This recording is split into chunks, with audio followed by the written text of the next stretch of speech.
Welcome to the next episode of the Professional Evil Fundamentals. And in this one, we're going to discuss requests, web requests. And to do this, I've just pulled up a simple request from dojobasic.wtf, one of the targets inside of Samurai WTF.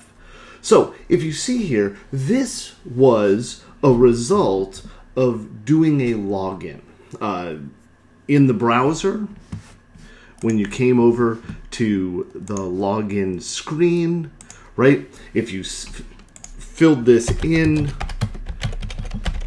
and then submitted it, what came out, what was sent from the browser to the server is this request. And you'll notice that it's split into two pieces, the header and the body. The dividing line is a blank line. So the server, when it accepts this request, when it receives this request, will parse it, and until it hits a blank line, it will treat everything it sees as part of the header. When it comes to a blank line, if there is something after that, it will treat that as the body. Now, the very first line, you'll notice that it has the HTTP method, in this case a post. It has the URI that we were requesting, and I picked this request on purpose because even though it's a post, this application uses get variables in the request as well, which is odd. It's not quite according to the original standard, but it works fine as long as the application accepting it. When you're testing, that's an important thing to notice. So you'll see that there's a question mark, then a name equals variable, value, ampersand, name equals value. Okay.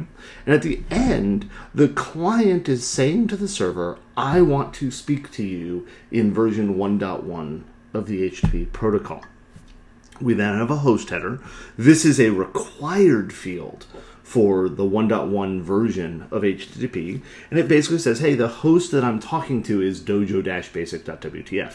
Doesn't matter what load balancers we're going through, doesn't matter what the backend server thinks it is, the application is dojo-basic.wtf.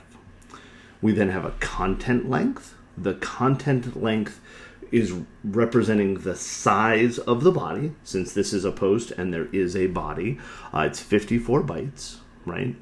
Let's scroll down a little bit, and you'll see that we've set some cache control things. We've got some content types and which encodings and languages we would support as a client.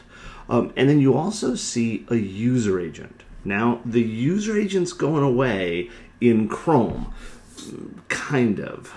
They're moving to this user hints model because of the way that the user agent has been abused by marketing people and malware and stuff like that. You'll hear a rant from me later. But the user agent still remains. It just won't be updated. And basically, it is a string that is telling the server, this is the type of client I am. And in this case, it's Mozilla 5.0. It specifies that it's coming from a Linux box. It says it's Chrome. I've always found it funny that we've caused so many problems with the browser wars back in the 90s that it says it's Mozilla, Chrome, Safari, Apple WebKit, right? It's got all these things in there, but that is the user agent. Then, of course, we have the blank line, and then the payload, the body of this request. And in this case, it's the username, the password, and the submit button itself. I do want to point out, a lot of people will see this, because we're intercepting our own traffic, if this had been submitted over an encrypted channel, HTTPS, we would still be able to see it, because we are man-in-the-middling our connection. Okay, that does not mean that it's unencrypted when it's transmitted. Bad example, because in this case it is actually unencrypted. We're only using HTTP on Dojo-Basic on this example. But that is a web request. You'll also see, and you'll notice right above it, it's the exact same URI, but in this case we have the get method, and there is no payload. Hence, the content length is 0. Okay? That are the headers.